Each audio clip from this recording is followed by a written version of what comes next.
What's up, Casey? Hi, Dr. John. How are you? I'm good, thank you. Awesome. Well, what's up? Well, I just wanted to know, what can I do to get my husband to think of me as a wife and not as a roommate? Oh, man. That's such a heavy question, huh? Yes, it is. Tell me about that. Well, we've been having issues probably the last couple of years. We've had some really big changes in our life. My dad was diagnosed with terminal cancer. And then my husband started a friendship with a coworker, and I started to feel insecure and got depressed. And over the last year, there's been no intimacy, and my husband's not a very affectionate person.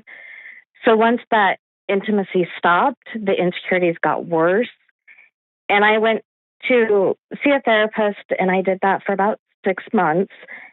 And after 6 months, the therapist just told me I need to file for divorce and get out of there. Then I was able to get my husband to go to couples therapy because I don't want a divorce. We attended about 5 sessions together, and I did several solo sessions with her. And when we hit the last visit, she told him that we need to think about the divorce option, that things are not where they need to be. But he says he loves me and he doesn't want a divorce, but he says he has no connection with me to be intimate. And at this stage, we are a roommate that share a bed.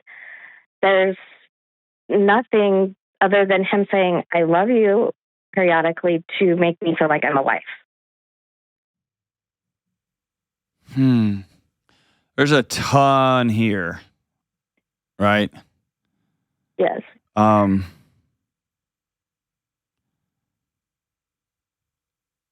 find it there has to be something else going on, because there are 2 different licensed professional therapists that have looked you in the eye and said you need to divorce this man.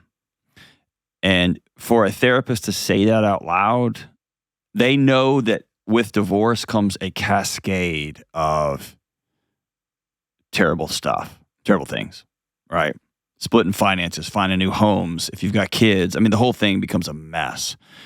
And so for somebody to pull that trigger, 2 different licensed people, either, and I'm saying this with all due respect, okay? So I'm just throwing this stuff out there. Either you are somebody that is so unwilling to change or do anything differently that they're saying you just, for your own sanity, you need to cut ties here, or there's something unsafe about him. I don't think that it's unsafe. There's never been anything like that. We're not a couple that fights.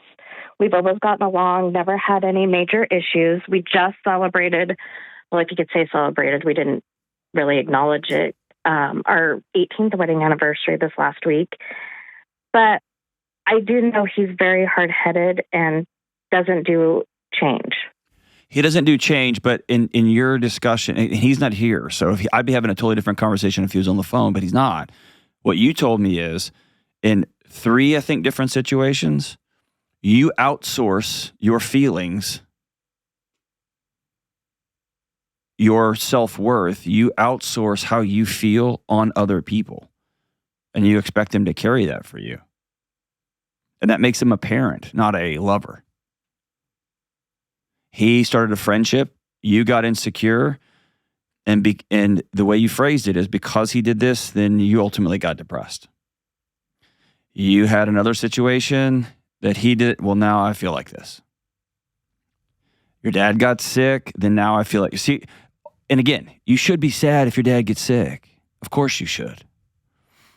And if your husband starts developing a friendship, he starts developing a connection with, I'm assuming it's another romantic interest with a woman or something like that? It is a woman. Okay. And it got to the point where my husband generally doesn't say good morning to me. He'll tell me goodbye when he leaves for work. And he doesn't usually say goodnight. He's just like, I'm going to bed. Okay. it got to where at one point she was starting to text, or he was texting her back at like 4 or 5 o'clock in the morning. Mm-hmm. Good morning to her every day. He was telling her good night every night before he went to bed. Mm-hmm. At one point, I saw a message that says he cherished her, Mm-hmm. which he doesn't say to me. Okay. But he tells me there's nothing more than a friendship. But the same woman, he tried to get me to be friends with her, and I chose not to be. Mm-hmm. She kept telling me I needed to get a divorce, and I was like, no, you're getting up in my head. Mm-hmm. I don't want that. Just stay out of my business. And he goes to her with our business. He sees her every day. And then at one point, she had a Christmas party. My husband said he didn't want to go. And her friends were texting him saying, well, she's going to be heartbroken that you're not going to be there. Mm-hmm. You're her person. And she's married. And when I try to talk to him about the feelings of the insecurity from that relationship and how I felt that it could end up leading to something more, he told me that I was stupid. He would never do anything like that. And it was just a friendship. Okay. That there was nothing there. And you know that's not true. Yes. Yeah. I that's the hard part, that he won't be honest with me. Okay. But you're not being honest with him. Right? Right. Right. So the same thing you're frustrated with him about. Here's the deal. You have no life in your marriage right now.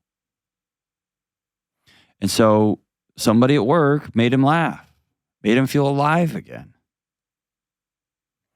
And maybe it was that he didn't have to carry all of the emotional weight. He didn't have to carry all of the whatever. I don't know what's going on for 20 years in your marriage. But when what you're telling me about him, and again, if he was on the phone, I would tell him, don't ever talk to this woman again, okay? But he's not on the phone. What I'm hearing is a guy that's just exhausted. He's tired. Whatever. He quit, right? Uh-huh. And so I'll ask you, have you quit? No. So when you sit down and say, I need you to say hello in the morning. My wife and I had that very conversation.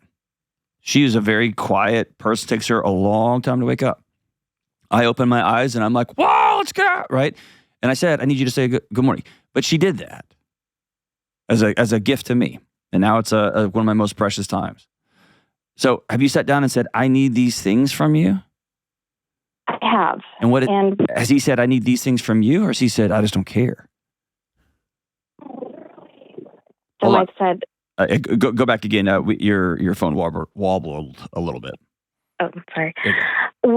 When I went, before we started the couples counseling, every week I would sit down with them and say, okay, this is what I'm working on this week. This is where I'm feeling. This is how I am perceiving this. What can I do for you? What can I do that you need me to change? And his answers, and this is one of the issues that we had in therapy, is I don't know. And he just will, he tells me he's not a deep thinker. And he's like, I don't know what I need from you. I don't know what I want from you. I don't know where you need to change. And that's been frustrating. And during couples therapy, one of the first weeks she gave us was just for him to greet me every day when he comes home from work, because he'll come home, and I work from home. He used to come into the office, say, hey, how was your day? I'm home. I'll see you when you're off. Then it got to where he didn't even come into the office. He wouldn't greet me when I came out to the living room when I got off work. And now he doesn't even talk to me, or he comes home an hour or two later after work. And Casey, you know what this means. Why won't you live in that reality?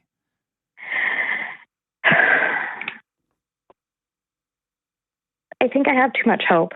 I know. But that hope, you don't have hope. You're wishing. Okay. I mean, listen to the things that you're saying. He used to come say hello to me, and now he's 2 hours late, and now he's got these other people this other person he's connected with, and other, like, I do. You do. And it sounds like he quit for any number of reasons. And he has everything he needs. He's got a warm bed. He's got somebody making sure that the dinner's made and the trash is taken out because you work from home. So you get to do everything. And then he gets to have his excitement and the person who makes him feel alive somewhere else. True. He has no reason to alter and change things. He's already left you. He has unplugged and left you. He's just staying in the same bed. Right? Tell me I'm wrong. No, you're correct. He left you a year ago.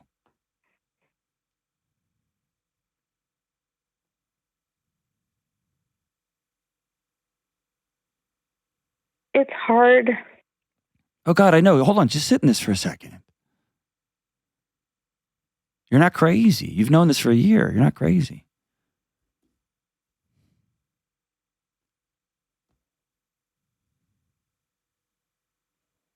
Has any of these therapists you've seen just put this on the table? No, not per se. One of the therapy sessions my husband walked out on. Why? And she asked how we had done the previous week, which was the week of him coming into the office and greeting me. Mm-hmm. And she asked how that week went. And I said, well, I think it went well. However, I said it wasn't a daily thing. He did it 2 out of 5 days. And he got upset and told me that I was putting him down and making it look like he didn't have an effort. And even the therapist is like, no, this is her perception. This is her saying, yes, you've made an effort, but did you do it daily? No. And he got upset because essentially she called him out that he wasn't putting in the work. And that was the consensus. I want to stop for a second. Okay. Because it's one of those things where it's so clear, but you're so in the weeds, okay? You ever been out to the beach before? Have you been to the beach before? I have. You know, you're playing out in the water, and all of a sudden you're like, oh gosh, oh gosh, oh gosh, and you're way over your head, and all of a sudden you stand up, and it's like up to your knees, right? Mm-hmm. Let's do that for a second. The work that you're asking him to do is to say hello. That's all you need to know. With all due respect, that's not work. That's human decency. That is human 101. And you're not even saying first thing in the morning, because I give people grace on that. It's hard to wake up sometimes, shaking the cobwebs loose or whatever. But walking in the door after work and saying hello to the person you've been married to for 18 years is not work. See what I'm saying? I do. If he had a rage problem, an anger problem, an anxiety problem, a depression problem, if he was slowly entering into trying to curb some OCD tendencies, if he had a lot of shame, that's work. Hello is not work. That's a guy who has left his wife.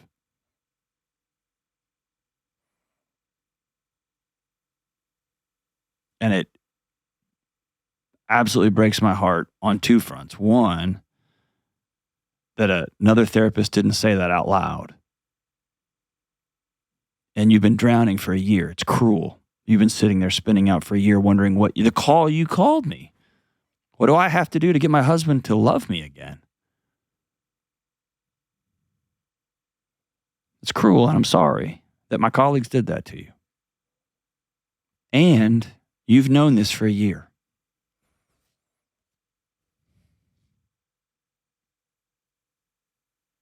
Right?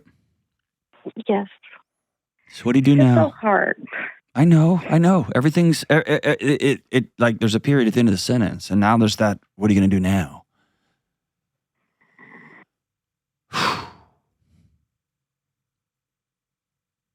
I think the writing's on the table. I'm going to have to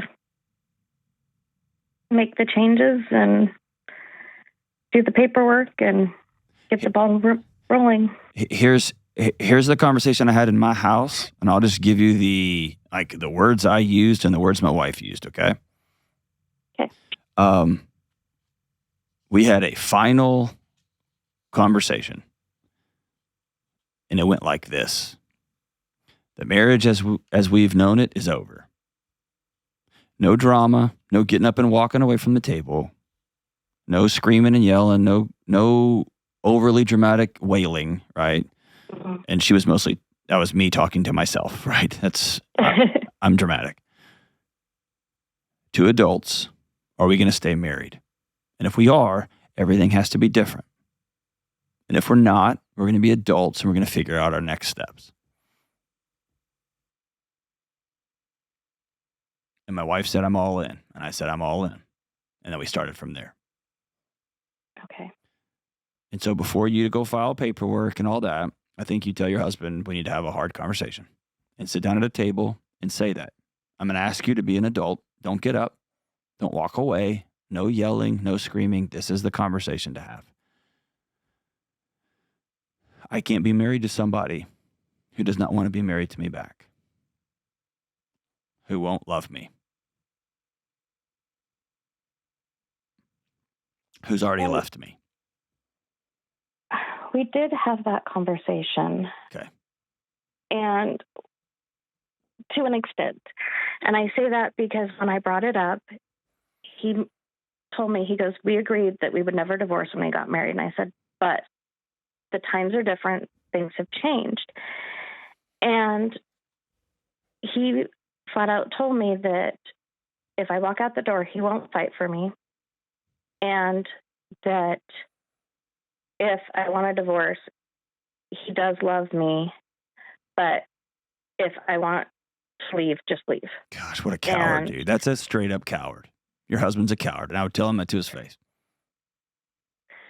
Because he's putting the whole thing on you. He's left you. You've heard me say this a million times. Behavior is a language. Mm-hmm. He has moved out on you. He's just staying in that bed. And he's going to ride his high horse about, nope, no divorce, no divorce. He's seeing somebody else. He has feelings for somebody else. He won't even say hello to his wife.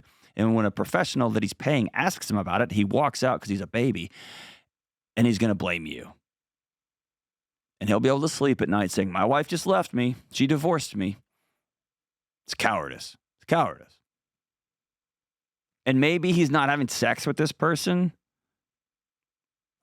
but she is propping him up emotionally, psychologically, relationally, spiritually. It's the person he wakes up for. It's the person he goes to sleep for. It's the person he works next to, shoulder to shoulder. Right? Yes. He just didn't have the courage to leave you. And I'm so sorry. Not that he's not leaving you, but that he's dangling you over the edge and he's going to blame you for dropping the rope, like letting go of the rope. But the question, the question remains the same. Like, well, I mean, he's already told you. Y'all already had the conversation. He said, yeah, you can leave. I'm never going to fight for you. I'm just going to let you go. But I'm going to blame you for the rest of time for leaving me. And I hate this for you. I hate it. I'm an old school sucker, dude. So I always believe in one more conversation and then one more conversation after that.